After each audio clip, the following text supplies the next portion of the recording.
Bharatiya Janata party के वरिष्ठ नेता सह पूर्व केंद्रीय मंत्री मुख्तार अब्बास नकवी सोमवार को एक दिवसीय दौरे पर किशनगंज पहुंचे, जहां उन्होंने आगामी लोकसभा चुनाव को लेकर भाजपा कार्यालय में नेताओं के साथ बैठक की।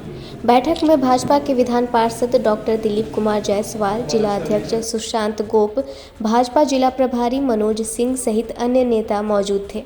वहीं बैठक के उपरांत पत्रकारों से बात करते हुए श्री नकवी ने कांग्रेस पार्टी पर चुटकी लेते हुए कहा कि कांग्रेस पार्टी मजबूत मोदी सरकार की जगह गोदी सरकार के जुगाड़ में लगी हुई है, लेकिन इस तरह के जुगाड़ का जमघट जनादेश के पनघट तक नहीं पहुंच पाएगा। वहीं पत्रकारों को बताया कि पीएम मोदी पर मुसलमानों का विश्वास बढ़ा है। जिस प्रकार पिछले 10 वर्षों में पीएम मोदी ने समाज के सभी वर्गों के साथ साथ मुसलमानों के विकास में भी कोई कमी नहीं की है। आज देश में बदलाव का माहौल है। आज मुस्लिम बीजेपी को रिजेक्ट करने के लिए नहीं बल्कि मोदी को इलेक्ट चुनने के लिए वोट कर रहे हैं।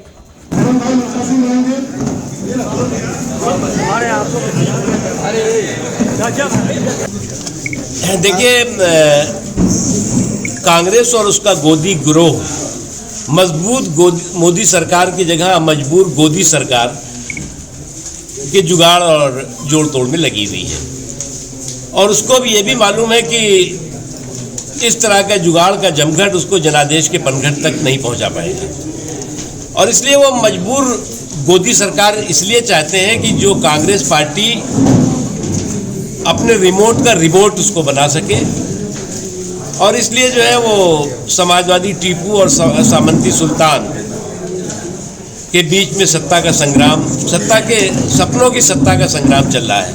और ये सपनों की सत्ता का संग्राम ठीक वैसा ही है कि खानदान अनेक और ख्वाहिशें एक, मुंगेरी अनेक और सपने एक, और सपना एक है कि सत्ता के सिंहासन तक पहुंचो। तो जब चुनाव का 24 का चुनाव का रिजल्ट आएगा और उसमें 440 वोल्ट का झटका लगेगा, तो ये सब लोग कहते फिरेंगे कि मेरे दिल के टुकड़े हुए हजार, कोई इधर गिरा कोई उधर गिरा, दिल के अरमा आंसुओं में बह गए, हम तो तन्हा रह गए। यही होगी।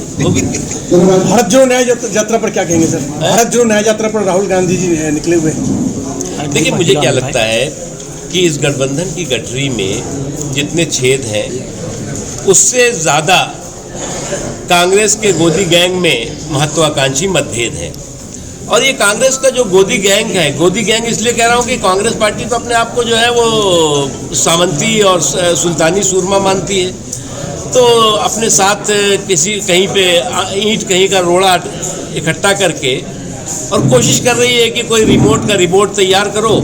और जैसे पहले, इससे पहले 2014 से पहले जो सरकारें बनी कांग्रेस के सपोर्ट या रिमोट से, उसका जो हश्र किया वो करो। तो आज जो है वो नरेंद्र मोदी जी की इन 10 सालों से स्टेबिलिटी के साथ, कैपेबिलिटी के साथ, स्थायित्व के साथ, सुशासन और समावेशी विकास की इबारत लिखते हुए सरकार आगे चल रही है, और आने वाले दिनों में भी भारतीय जनता पार्टी की सरकार ही बनेगी। इनको जो है वो लगता है कि इनके गुनाहों के गटर में गठबंधन के शटर से कुछ बड़ा कमाल होगा। सर, गुनाहों के गटर में गठबंधन का शटर लगाने से गुनाहों की बदबू कम नहीं होने वाली है। सर, भाजपा जो है मुस्लिम वोटर में कितना भाजपा वोटर पर कितना विश्वास बना पाया भाजपा? भारतीय जनता पार्टी का मतदाताओं पर यकीन भी है, विश्वास भी है, और हम जानते हैं अच्छी तरह कि समाज के सभी वर्ग, उसमें मुसलमान भी शामिल हैं, उनको भी इस बात का एहसास है कि नरेंद्र मोदी जी ने 10 सालों में किसी के साथ, समाज के सभी वर्गों के साथ, मुसलमानों का भी के काम में भी कोई कमी नहीं की, विकास में कोई कमी नहीं की, तो उनके साथ वोटों में कंजूसी नहीं होनी चाहिए। और आज एक बदलाव का माहौल है। आज मुसलमान जो है वो बीजेपी को रिजेक्ट करने के लिए नहीं बल्कि मोदी को इलेक्ट करने के लिए वोट कर रहा है। देखिए, लोकसभा चुनाव में भाजपा तो पिछले 6 महीना से ही उतर चुकी है अपने रणनीति के साथ। माननीय मुख्तार अब्बास नकवी जी का क्लस्टर बैठक, यानी एक क्लस्टर में कई जिले, कई लोकसभा आता है, उसकी बैठक के निमित्त ये निकले हैं।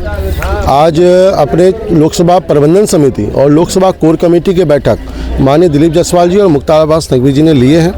आगामी चुनाव में इस सीमांचल में और खासकर किशनगंज में किस तरह की रणनीति के तहत हम चुनाव में उतरेंगे, उसकी एक समीक्षा बैठक और आपसी संवाद की बैठक थी। तो क्या लगता है कि कितना कामयाब होंगे? हम निश्चित रूप से 40 के 40 सीट में, जो कहते हैं ना कि शरीर का एक अंग अगर अंधा हो जाता है तो उसे काना ही कहलाते हैं, ये जो कालिख किशनगंज ने पोता है उसको निश्चित रूप से हम लोग पूर्ण शरीर को प्राप्त करेंगे और 40 के 40 सीट को हम लोग जीतेंगे।